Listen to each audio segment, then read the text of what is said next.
Ingkang kawula mulyakaken Mbah Kiai Agus Ali Masyhuri, Mbah Kiai Azim, Mbah Kiai Soleh Hayat, sedaya para kiai ingkang kawula mulyakaken. Para gawagis Gus Baha, Gus Alam, Gus Kausar, Gus Fahim, Gus Khalil, sedaya para gawagis nawaning hadirin hadirat ingkang dipun mulyakaken Allah Subhanahu wa taala. Ados awalin niku ngeten. Awalin niku kemarin itu ketika rapat kita ini oyo-oyoan. Siapa yang jadi pembandingnya Gus Baha? Dan siapa yang jadi moderatornya Gus Baha? Pokoknya tetap pematerinya itu harus dua. Satu pembanding, satu pemateri.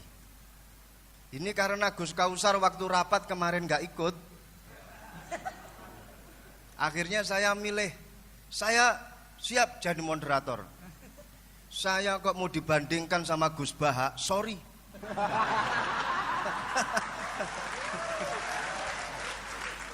Bukan level saya. Bukan level saya siap jadi moderator. Saya kalau dibandingkan sama Gus Baha, itu sama saja kamu membandingkan bainas sama wasumuris sad. Kamu sama saja membandingkan antara langit sama sumur sad. Jadi akhirnya kemarin keputusan rapat, saya berhasil memegang tongkat moderator dan pembandingnya Gus Baha ini adalah Gus Kausar. Dan acara ini aneh, moderatornya ditaruh di tengah. Pematerinya yang pertama sudah paring dawuh Gus Kausar. Jadi nanti jenengan kalau ada pertanyaan kepada Gus Kausar monggo. Setelah itu nanti setelah saya nanti Gus Baha.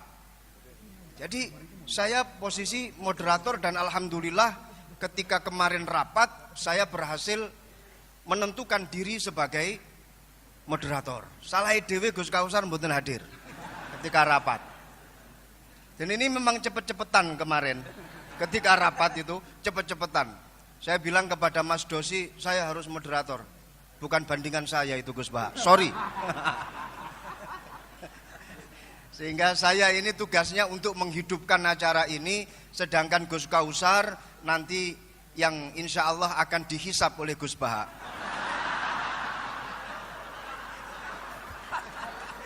Saya jadi teringat. Tepuk tangan untuk Gus Kausar nggak apa-apa.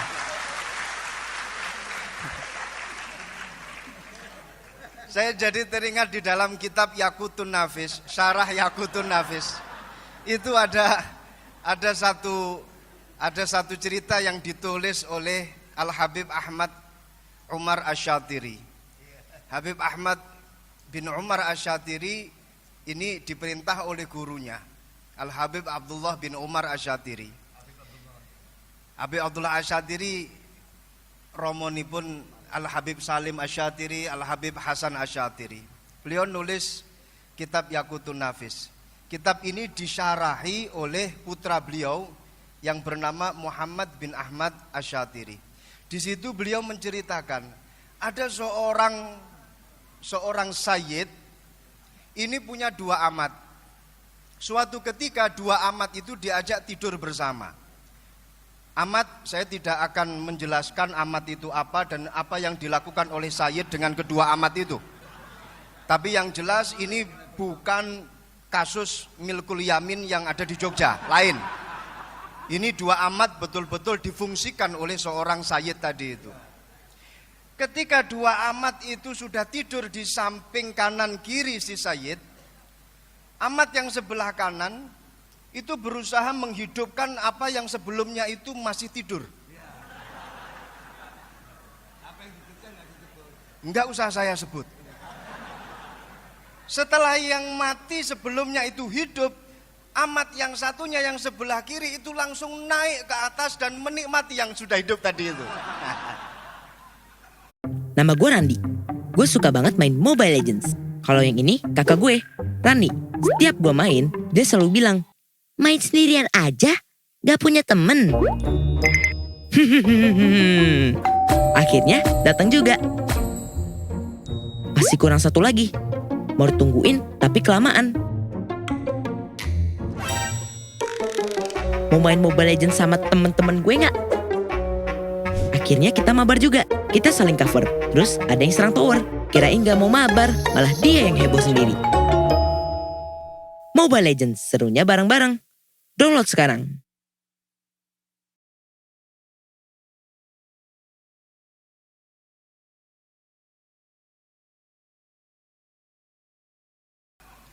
Akhirnya kedua amat itu berdebat. Kamu kurang ajar, kok sudah bisa memakai padahal saya yang menghidupkan.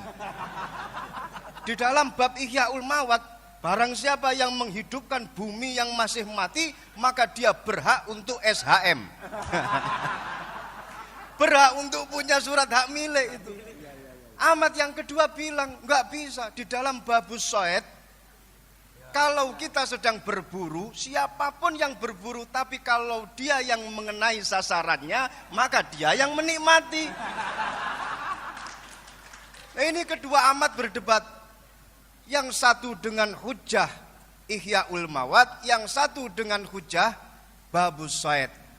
Dua-duanya kemudian eker-ekeran, dan alhamdulillah si Sayyid paham dengan bahasa fikih, paham dengan pembahasan fikih.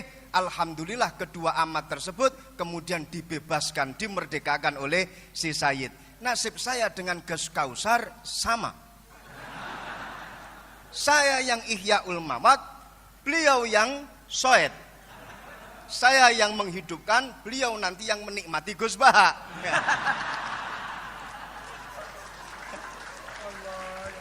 Semoga Gus Baha bisa memerdekakan kita berdua.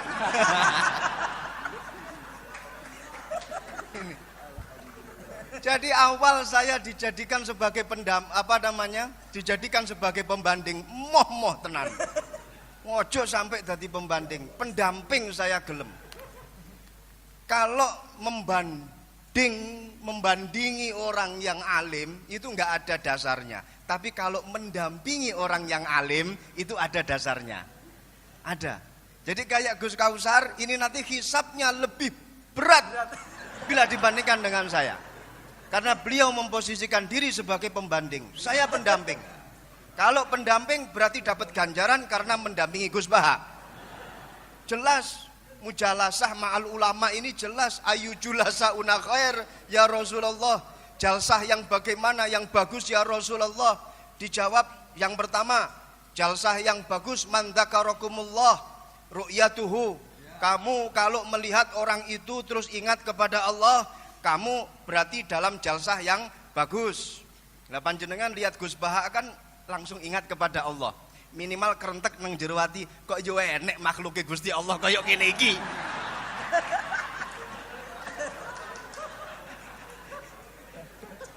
Yang kedua, dawuhnya Rasulullah, man zada fi ilmikum mantikuhu. Dadi lek ngrungokno omongane Gus Baha mesti tambah ilmune. Apa maneh Gus Baha itu kalau ngomong itu mesti diwolak-walik. Masya Allah, sehingga memberikan angin segar kepada kita ketika kita pada posisi yang terpepet. Beliau itu saya ingat ketika beliau dawuh masalah medsos, yang Gus Ghafur itu bilang kita jangan sampai menjadi objek korban medsos. Gus Baha malah berpikir sebaliknya. Kata siapa kita menjadi victim dari medsos? Kita ini yang punya peranan untuk mengatur medsos. Jadi sebenarnya kita ini subjek, bukan objek. Nah, ini pemikiran Gus Baha selalu dibolak-balik seperti itu. Sampai-sampai bojo sing sering diseneni karo bojo wedok dibela sama Gus Baha. Ada itu di dalam YouTube-nya. Iya itu. Jadi laki-laki yang sering dimarahi oleh istri sebaiknya diam, nikmati saja, minimal pakai gili kuping itu sudah selesai semuanya. Itu dibela sama Gus Baha. Dan ini memang pengalaman pribadi Gus Baha.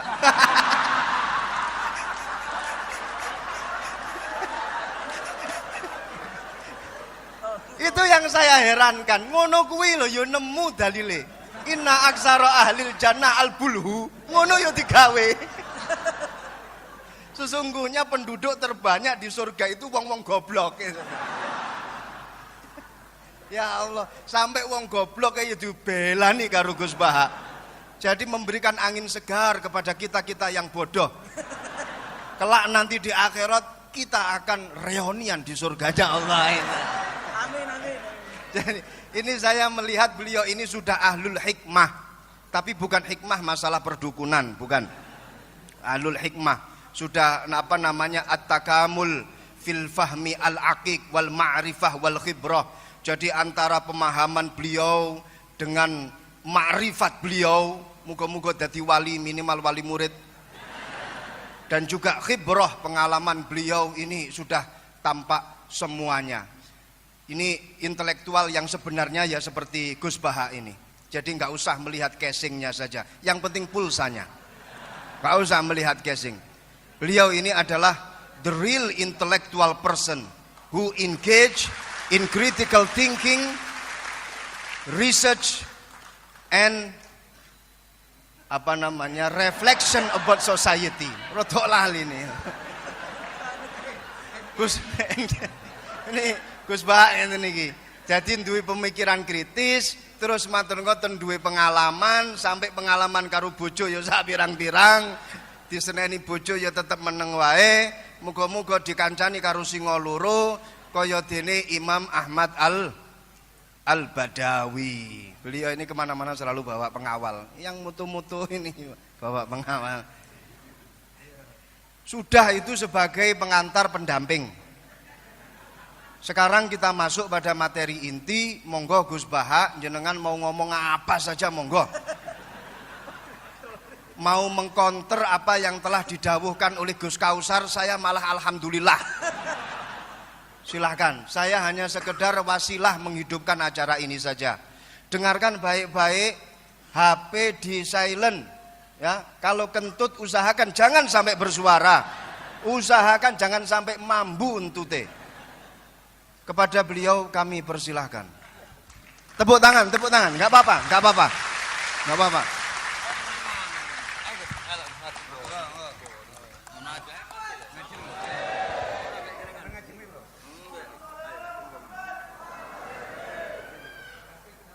Mendamping.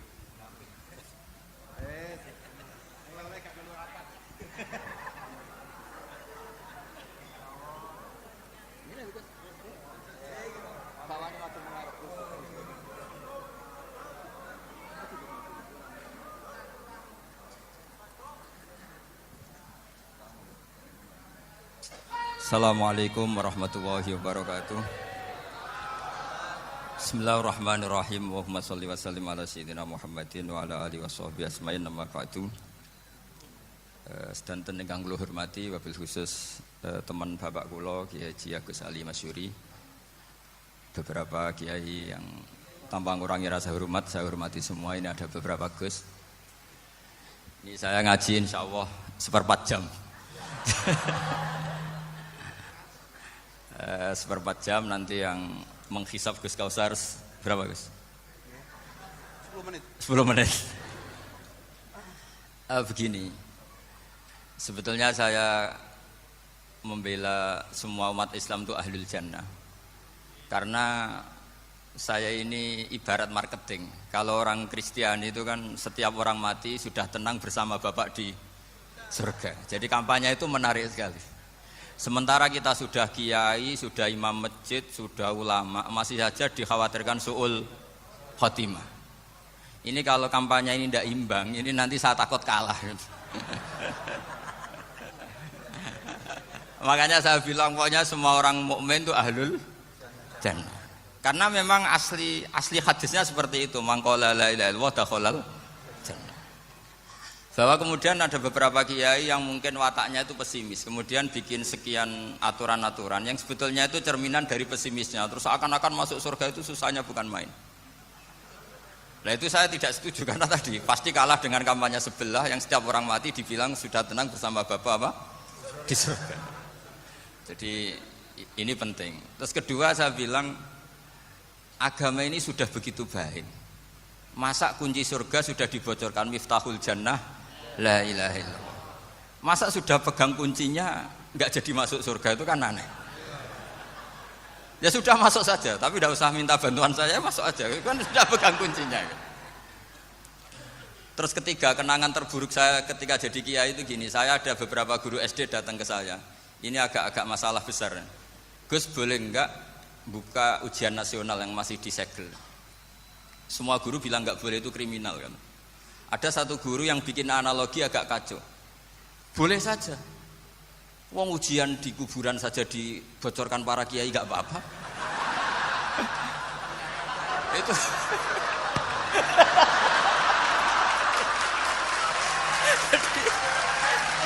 tapi ini kriminal ya.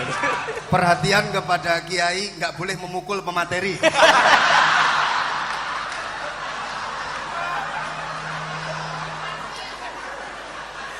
Jadi tentu itu analogi yang salah kan. Marrobuka kan, Tuhan kamu siapa, Nabi kamu.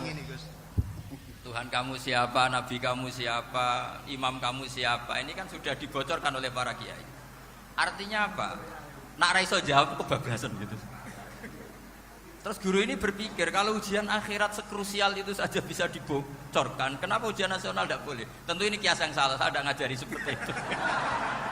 Tapi saya ngajari ke kalian betapa mudahnya masuk surga. Kunci jawaban sudah dikasih, kunci pintu masuk sudah dikasih. Kok sampai tidak masuk, ini kebablasan. Paling salah gurunya. Jadi ini kenapa saya sering cerita orang mukmin semuanya itu min ahlil jannah, itu saya jamin. Sama tidak usah takut su'ul khotimah, tidak usah takut berlebihan seperti itu. Karena setahu saya, setidaknya saya mewakili ulama zaman ini, rata-rata guru kita ini bermadzhab Syadzili dalam berkeyakinan berpikir tentang Allah. Di antara ini yang mulai saya ngomong serius, supaya tadi kan guyonannya sudah diambil Gus Reza sama Gus Kausar. Saya tahu kenapa mereka guyon, kalau ngomong serius takut kalah sama saya.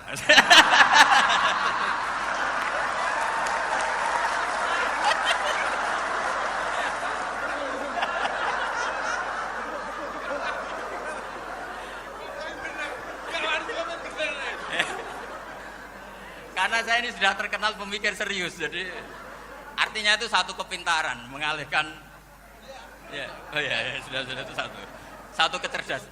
Tidak hanya ngalim tapi betul cerdas. Jadi itu bukti beliau-beliau ini cerdas itu. Saya berpikir begini, ini madzhab Syadzili. Kita semua tentu Syadzili karena kita semua ngaji kitab Hikam. Kita tahu kitab Hikam itu muridnya Abul Abbas Al-Mursi. Abul Abbas Al-Mursi muridnya Syekh Abil Hasan apa? Asy-Syadzili. Saya masih ingat betul makalah itu dan saya ulang-ulang. Setiap saya ngajar di sarang saya ajarkan itu. Kilali kata Abul Hasan Asy-Syadzili, saya pernah dapat hatif, dapat semacam ilham. Apa makna min syarril waswasil khannas? Itu kata beliau dijawab oleh hatif itu. Hatif itu nggak perlu diterjemah tadi ada karena tadi diajarin itu. Apa yang dihidupkan itu nggak perlu dijelaskan. Kata hatif tadi, waswasun yadkhulu bainaka wa baina habibika.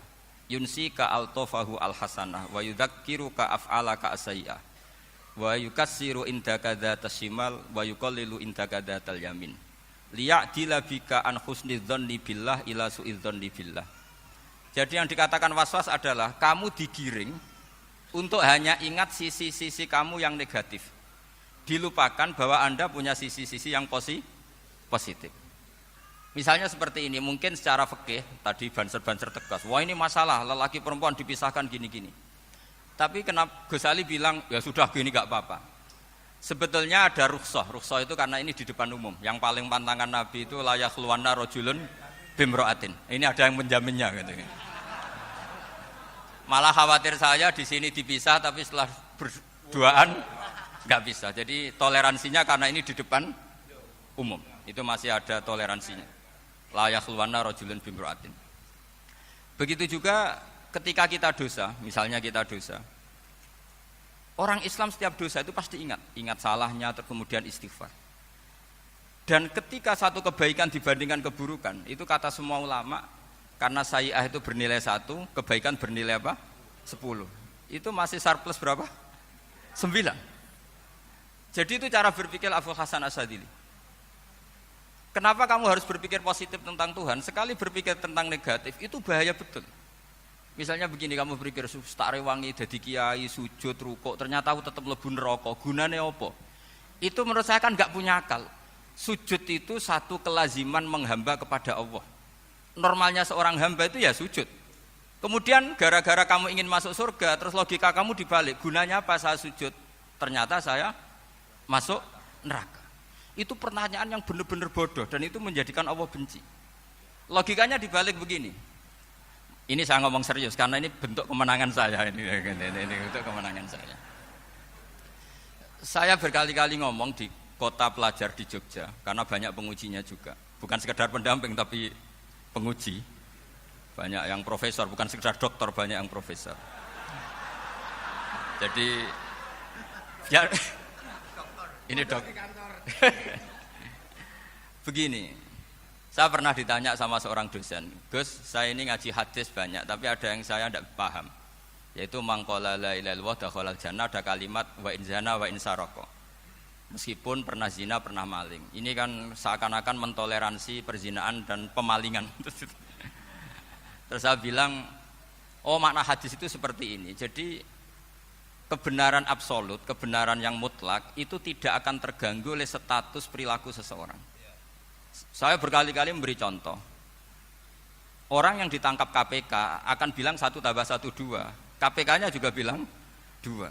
Rivalitas dalam politik, Pak Prabowo ya bilang 2, Pak Jokowi juga bilang 2. Orang yang zaniyah, yang lonte pun akan bilang 2. Muftinya juga bilang 2. Ketua MUI-nya juga bilang 2. Artinya gini, kebenaran yang absolut adalah kebenaran yang siapapun akan meyakini seperti itu. Seperti 1 + 1 2. Kamu punya musuh bilang 2. Kalau ibu-ibu ini punya maru ya marunya bilang 2 tadi tambah mama. Enggak tahu saya terjemahnya apa tadi. Nah, kebenaran yang absolut itu kebenaran yang siapapun pasti mengakui. Dan uniknya begini, saya pernah ngaji acara himmah, acara pondok sarang di Demak. Kalau kamu bilang 1 + 1 menjadi 2, untuk mengatakan 2 itu kamu butuh hadiah enggak? Mereka semua jawab enggak. Kita semua enjoy saja mengatakan tembok itu putih. Kenapa? Karena memang putih. Kita mengatakan 1 + 1 2 karena memang kita tanpa presentasi dapat hadiah, dapat penghormatan. Kenapa untuk mengatakan Allah itu Tuhan kita butuh surga? Memangnya kalau tidak ada surga Allah tidak jadi Tuhan? Ini problem orang soleh-soleh yang terlalu pesimis.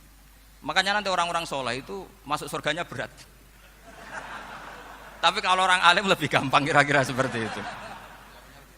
Iya, karena kan imannya lebih bagus.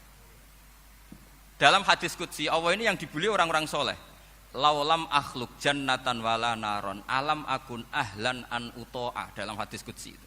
Kalau saja saya tidak menciptakan surga dan neraka, apa saya tidak jadi Tuhan yang perlu ditaati? Apa kalau kamu tidak saya kasih uang 1 juta terus bilang 1 + 1 11? Enggak kan? Tetap bilang berapa? 2. Kalau kebenaran absolut yang 1 + 1 kamu bilang 2 meskipun tanpa mendapat hadiah. Kenapa untuk bilang Allah Tuhan kamu butuh hadiah surga? Itu kan serai ikhlas blas. Makanya saya terus mengajarkan ikhlas. Ikhlas itu bisa dilatih dengan akal, dengan pikiran, bil ilmi lah. Harus dilatih. Nah di sini ini momen atau makna yang mestinya harus difahami wa inzana, bahwa kalimat ini sah meskipun dilafatkan seorang yang pernah zina. Sama seperti 1 + 1 2 sah, diucapkan siapa saja sah. Dan siapapun akan mengucapkan itu secara ikhlas. Ini penting saya utarakan. Sehingga setelah ada firqah-firqah takfiri yang mengatakan orang megang keris itu syirik, ke kuburan syirik, ini syirik. Itu salah besar. Salahnya adalah tadi kalimat-kalimat atau kebenaran-kebenaran absolut ini sudah jadi sibghatullah man ahsanu minallahi sibghah. Kalimat ini begitu absolut di hatinya orang mukmin. Sehingga ketika terganggu oleh hal-hal yang adat istiadat kayak pegang keris, kayak apa, ini tidak mengganggu. Tetap kualitas iman ini di atas keyakinan adat membawa apa keris. Kalau orang membawa keris menjadi syirik karena percaya sama makhluk. Orang misalnya kejawen kalau nggak bawa keris nggak nyaman. Orang kota itu kalau nggak bawa ATM juga nggak nyaman. Itu tidak dihukumi syirik. Kamu pergi lupa bawa HP nyaman enggak? Enggak, kenapa enggak dihukumi syirik?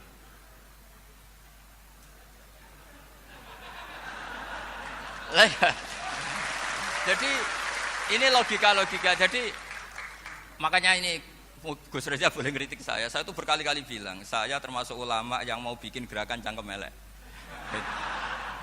Karena nanti kalau saya nisbatkan ke Rasulullah itu tidak pantas, karena Nabi ahsanan nasi khalqau wa khuluqa. Tapi saya siap jadi bempernya Rasulullah Shallallahu Alaihi Wasallam.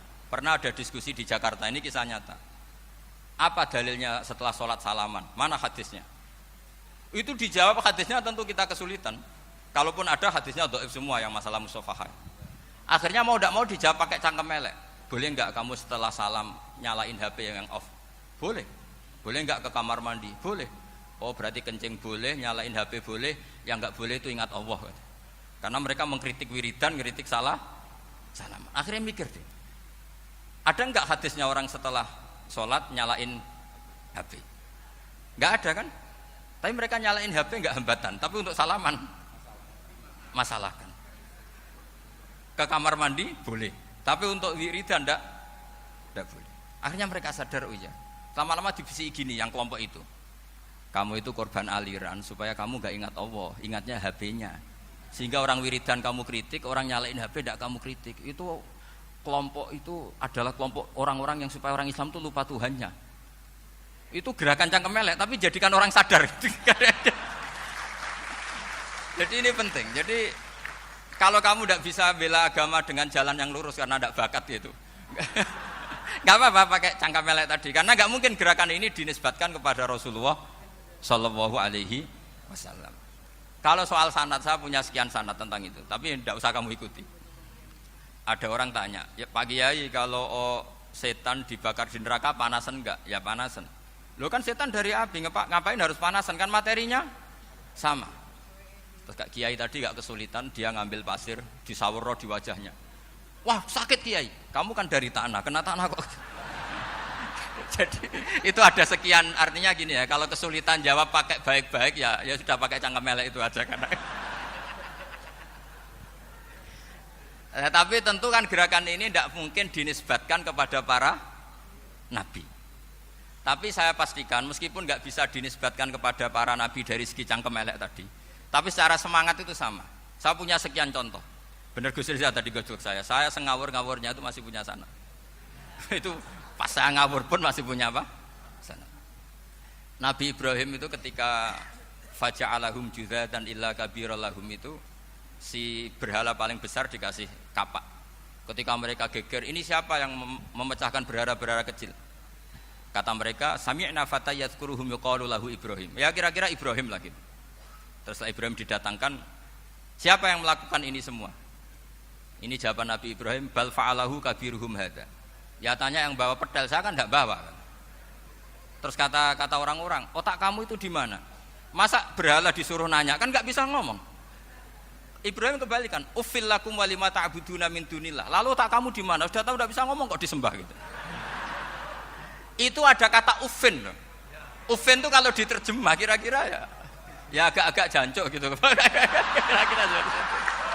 Ya kira-kira seperti itu. Jadi sekarang dalilnya jancuk apa bisa?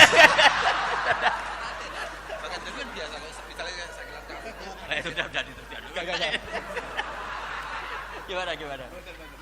Jancuk itu dari daksu, dak tinggalkanlah suan perkara sing elek. Krono ilate wong Surabaya kakean rawon, akhirnya ngomongnya jancuk. Gitu.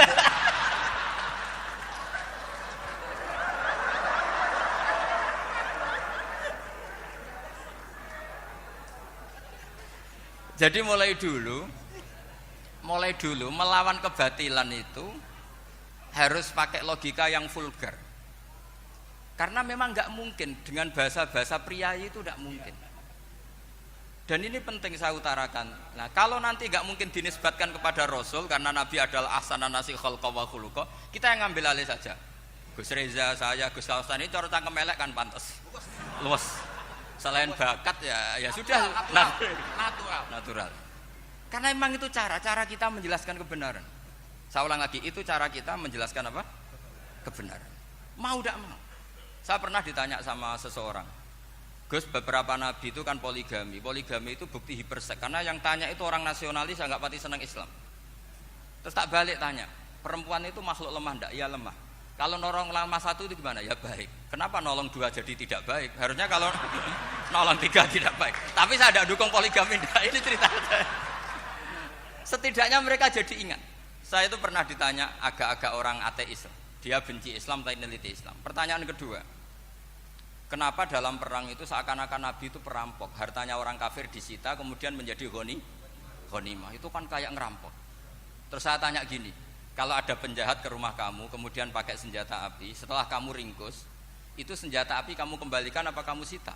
Oh ya saya sita, kalau tak kembalikan dipakai ngerampok lagi. Ya sama seperti itu, kalau kekuatan mereka dikembalikan akan dipakai kekuatan mereka lagi. Jadi ya lagi-lagi ini kemenangan orang serius. Karena nanti guyonnya sudah dintekno sama Gus Safa sama Gus Riza.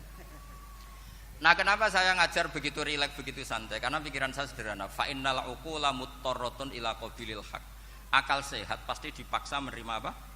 Kebenaran. Sehingga kebenaran itu tidak usah kamu ngomongkan secara serius, secara tidak perlu. Kebenaran itu mudah diterima. Saya itu pernah ngaji berkali-kali di Jogja di mana-mana sampai ada buku seorang dokter nulis tesisnya itu bangga lagi menjadi muslim setelah ngaji saya itu. Karena saya menerangkan itu ringan. Orang Islam itu harus mencintai Allah. Ciri utama cinta itu tidak tegang, rileks. Saya bilang begini, kalau kamu pernah 1 tahun digratisi orang rumah, makanan, kamu kira-kira itu mudah nggak mencintai orang yang berjasa sama kamu minjemin rumah dan ngasih makan gratis? Mudah kan? Apalagi kita ini mudah mencintai orang yang minjemin mobil 1 tahun, ngasih rumah 1 tahun, apalagi selamanya. Kenapa kita tidak mudah mencintai Allah yang memberi kita bumi, air, oksigen, semuanya kita dikasih Allah? Akhirnya mereka mikir, wong mencintai seseorang yang ngasih dalam durasi 1 tahun saja mudah, apalagi mencintai Allah yang ngasih kita tanpa batas. Yaitu disebut walladzina amanu asaddu hubbal lillah. Orang mukmin itu mudah sekali mencintai Allah. Caranya dilatih tadi. Kita mudah mencintai orang yang berjasa sama kita. Kenapa tidak mudah mencintai Allah yang tentu jasanya lebih besar? Nah, karena akhir-akhir ini banyak orang yang terlalu nazir, terlalu kata Nabi kan basyiru wala tunafiru yasiru wala tu'assiru. Sehingga saya bikin gerakan. Pokoknya semua orang mukmin pasti masuk surga. Nanti soal ada kesalahan-kesalahan kecil yang menjadikan orang su'ul khotimah itu sifatnya kehati-hatian. Jangan menjadi hukum. Hati-hati itu tidak menjadi hukum. Kalau kamu nyupir hati-hati itu bukan berarti pasti kecelakaan, enggak. Hati-hati itu ya hati-hati saja, tidak menjadi hukum. Ini penting saya utarakan karena kubu sebelah kampanyenya sudah tadi, setiap mati mesti tenang bersama Bapak di surga. Sementara kita mau kampanye, kamu sholat tidak mesti diterima, haji tidak mesti diterima, jadi kiai tidak mesti masuk surga. Coba kalau kita kampanye gitu terus, yang mau jadi muslim itu siapa? Jadi ini sudah tak perhitungkan matang-matang, saya milih mazhab seperti itu. Ya ini saya pikir sudah, ini pembandingnya supaya punya waktu. Saya suka sekali. Nah ini yang sesi terakhir ya, sesi terakhir. Saya akan cerita fikih karena Nyun sewu Gus, ada iklan sebentar dari ibu-ibu. Pentolan mic kurang dekat ke mulutnya Gus Baha. Sehingga suaranya tidak terdengar sampai ke belakang. Oh, gitu, pentolannya ya? Didekatkan Gus ke mulut. Ini kalau ngomong konotasinya itu mesti nyerempet. Sudah apa ya? Sudah ahlinya di situ. Ya malah ada di situ.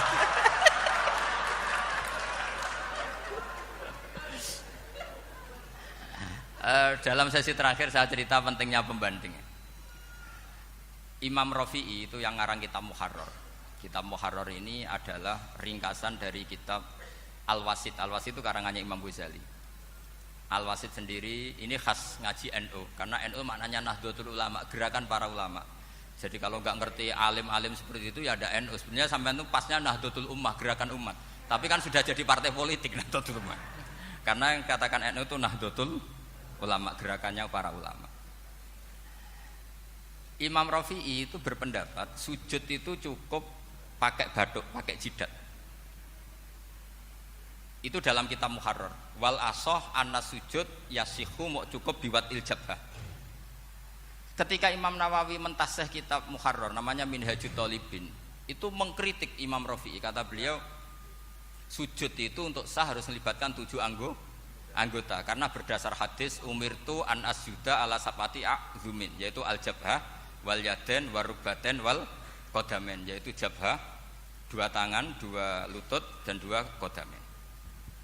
Akhirnya saya ngecek di kitab asli, Imam Rafi'i termasuk Ashabut Tarjih dan Imam Nawawi, 2 orang ini khilaf. Kan nggak mungkin kita sebagai musohehnya, karena yang khilaf ini 2 ulama besar, satu Imam Rafi'i, satu Imam siapa? Nawawi. Kita tidak bisa hanya ngikuti Fathul Mu'in yang mengatakan idza ikhtalafan Nawawi war Rafi'u quddiman Nawawi, tidak bisa, karena Imam Nawawi ini sering nginduk sama kitabnya Imam Rafi'i karena senior Imam Rafi'i.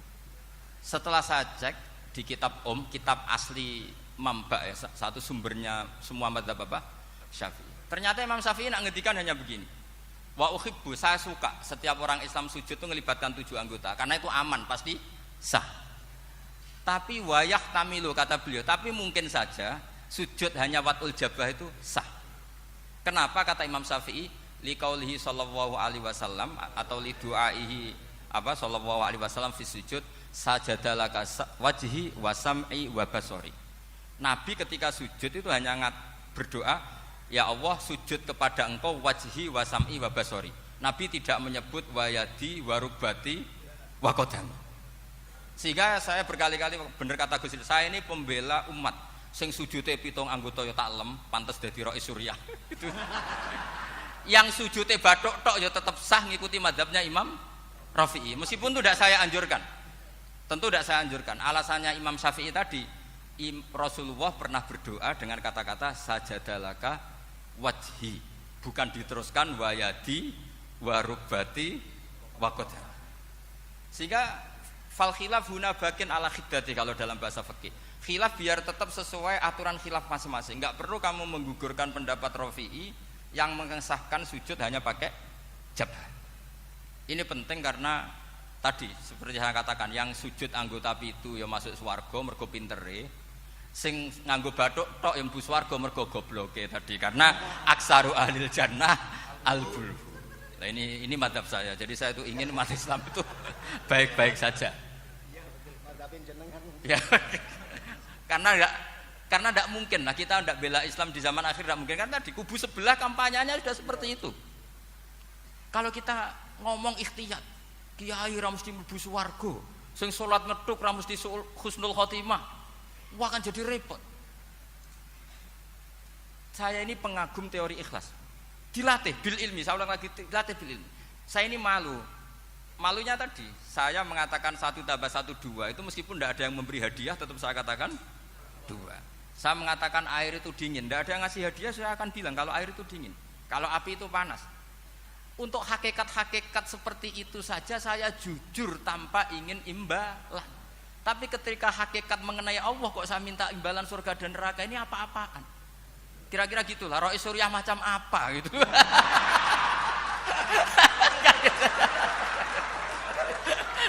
Ya saya kira demikian. Assalamualaikum warahmatullahi wabarakatuh. Waalaikumsalam warahmatullahi wabarakatuh.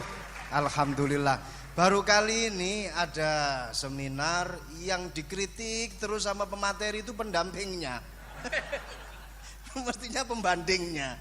Tapi luar biasa para milenial semuanya, Masya Allah, terlihat wajah-wajah surga di majelis ini. Walaupun